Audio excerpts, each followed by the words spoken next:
We're here with Tom Williams and Phillip Osborne, who have just completed the marvellous Muse Goldberg machine for us. So we're going to have a little chat about it. So how's it feel to be out of that horrible, dingy warehouse? Well, just in case Dunsfold Park are listening, it's not a horrible, dingy warehouse. It's a lovely warehouse. It's a little bit cold.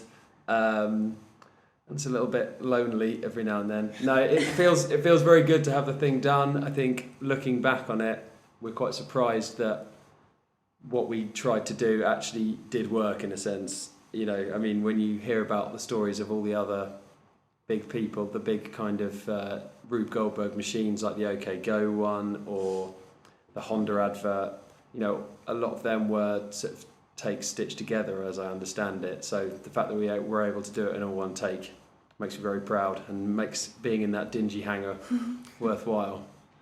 It was a pretty big hangar actually, wasn't it? It was massive. I remember when we first looked around it, we thought, oh, we're probably only going to use half of this to build the machine, but in that way, when you have a space, you sort of spread out into it. We ended up using the whole thing, even though some people halfway through did deliver half of a plane in there. And a helicopter that was used on James Bond. And a refrigerator, you know. Oh yeah, no, it wasn't a fridge. It wasn't. Really? It was like a laser, like a measuring laser. Anyway, enough about the hilarious deliveries. So just for anyone who doesn't know by now, the Muse Goldberg, this amazing, incredible feat of engineering that you guys constructed, is based on a Rube Goldberg machine. Yeah. Just briefly explain to us what that is again. So a Rube Goldberg machine is, the sort of actual definition is a machine that takes a lot of convoluted mechanical steps to perform a simple mechanical task. If you've ever seen Back to the Future, at the start there's a sort of Rube Goldberg machine to give the dog Einstein his food. A mousetrap is a bit like the board game, is a bit like a Rube Goldberg machine, and the Honda cog advert is a Rube Goldberg machine. So it's all those kind of things where like dominoes knock into a ball which goes down a track, which hits something else, which hits something else, which knocks into something else. And we created one a bit like that, except each part of it represented a news story from 2011, so it's kind of a retrospective, a review of the year. And where did this idea originally come from?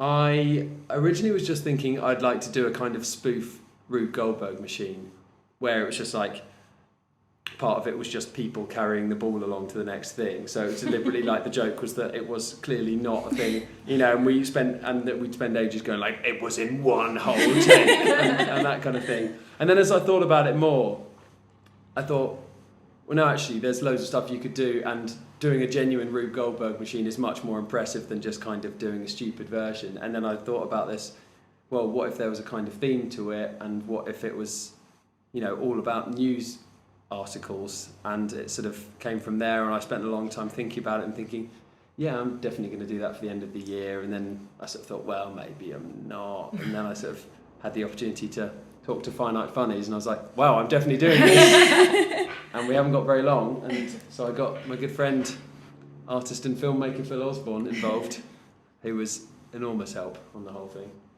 How did you go about actually, what was the design process? I mean, I know you didn't have very long, so how did you go about it? Well, it took quite a while. Well, we just basically had very rudimentary designs from bits of paper. That was because I drew them. So we had 3 sheets of A4, not double-sided, and we just basically had a general idea. So it was like a hypothetical design, really. We knew that something would stimulate someone else with a ball or with something else. In retrospect, we probably would have been greater to design it and then get in the space and redesign it for the space and the shoot. But I mean, this is what you do. That day we did go through, and we kind of, what was incredible was, in a way, although it was rudimentary, that pretty much how I put stuff down on paper was mostly how it came out, apart from the Ryan Giggs thing, which we changed. It was because I started off by just going through all the news stories and thinking, okay, what are the biggest news stories? Okay, admittedly, Liam Fox resigning is perhaps, in retrospect, not the world's most groundbreaking news story, but And then we just went through and said, how can we, what are the classic Rube Goldberg things? And that's things like dominoes falling over. And the way of looking at it was, well, how can we best represent that to represent the news story? So things like the business card of Adam Werrity, to use the Liam Fox one, the business card that looks like Adam Werrity but is actually a guillotine beheading a fox is an interesting way of doing it. So it was a kind of combination of making the news story clear and visual, but also creating a mechanic. And the only thing we had to change, really, to what we'd originally put down in those kind of early storyboards, very rough drafts, was the Ryan Giggs one. We tried to do something with water that clearly wasn't ever going to work. Well, it's not. I mean, there were some ideas we ditched along the way just because we realised we didn't quite have enough time, or the news story wasn't that important, or the idea that we had wasn't going to work. I mean, the catapult to launch the dwarf through the rugby posts, we built about 5 different catapults. You'd be surprised how hard it is to launch a very small stuffed up toy accurately through some rugby posts. Or maybe you wouldn't. Maybe that's what you expect. All the time. Yeah. So did you always have 24 news stories, or did they grow or get smaller? No, we had a few more, I think, and we just sort of ditched a few that we thought no one really cares about that. And there were some, I think, often it's quite difficult. We were sort of slightly constrained by time and what we could sort of buy or make. Things like we wanted to do sort of Beyonce's pregnancy or something like that, but it's quite difficult to. It's quite difficult to represent something like that in a way that moves the mechanic on. So something like, for example, the royal wedding, we thought, okay, well, what's a classic royal wedding thing to do? You can have a plate. Okay, great. When you stand a plate up, a plate rolls. Yeah. So that's fine. So we can have a plate rolling down a track and put some bunting behind it, and then we've got royal wedding, and that moves the whole thing on. Whereas it's Beyonce being pregnant isn't a kind of, it's not an action. I guess we could have put a balloon, we could have made a Beyonce put a balloon in her belly and blown the balloon up, and then the balloon knocks something, but. Which she has done herself. Oh, has she? Apparently. Allegedly. What, Allegedly. Was she not pregnant? It was alleged that alleged. she wasn't pregnant for a while. Oh, really? There was a shot of her with a sort of deflated looking belly on TV. I think it was just an unfortunate shot.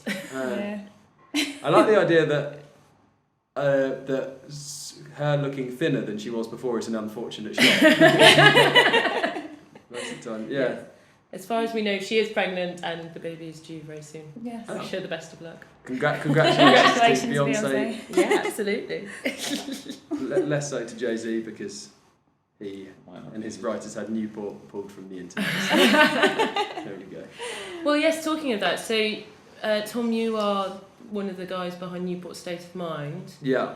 Was that your first viral that you did? Yeah, it's sort of, I did that with a couple of friends. I was... and it was they sort of, two friends from university, they came to me and said, we've got this idea for a sort of comedy song, and they knew that in my sketch comedy group I write a lot of sort of comic songs, so I wrote that, sort of did that with them, and which was a lot of fun. It wasn't the first one that I'd kind of been part of, because Matt Lacey from my sketch comedy group had just gone viral with his sketch Gap Year. So it was weird. I knew the whole kind of craziness of when a video really goes viral, but I was sort of kind of experiencing it through Matt, whereas this one was genuinely happening to me. So that was, it was pretty mad, and there was lots of talk of kind of crazy releasing a single or doing this or doing that, which was all just a bit mad, but a hell of a lot of fun. What kind of attention did you get from it? Just a lot of newspaper coverage, much more than we were obviously expecting, because you don't expect anything to go viral. And it just, it's been a very useful tool. We always liked it, we always thought it was good, but as I say, you never expect that it's suddenly going to absolutely kick off. Is it on your CV now? Yeah. On the website. It's I take a great amount of pride in mentioning it. You just casually drop it into the... getting it onto Comic Relief for their sort of main TV Red Nose Day sort of broadcast was really great, and we got a load of Welsh celebrities to come and sort of redo the video and sing it along. And were you involved in that? Did you? I didn't know. Well, I mean, MJ, who directed the video, because I was mainly involved in the lyric writing and that kind of thing, so MJ went off and reshot that. But seeing, who was it? Bonnie Tyler and Imogen Darby. Yeah, and Imogen Thomas actually before the whole Ryan Giggs thing. So a real celebrity steal. She features in all your viral. Yeah. That's one of my themes. Yeah. Yeah. No, it was great. I mean, you always like to try and when I make stuff now, I don't try and make things go viral. I mean, it's more like, you try and make something that you think is really good and interesting, and if other people like it, that's great. But trying to chase millions of hits is so difficult. I mean, absurd. Yeah, it's sort of, you look at something like the Fenton the dog thing. Yeah. I mean, it's just the right. It's very funny and but it's always difficult to know whether that was a case of the right person picking up on it and everyone seeing it, or whether it would have always gone. Yeah. Whether enough people.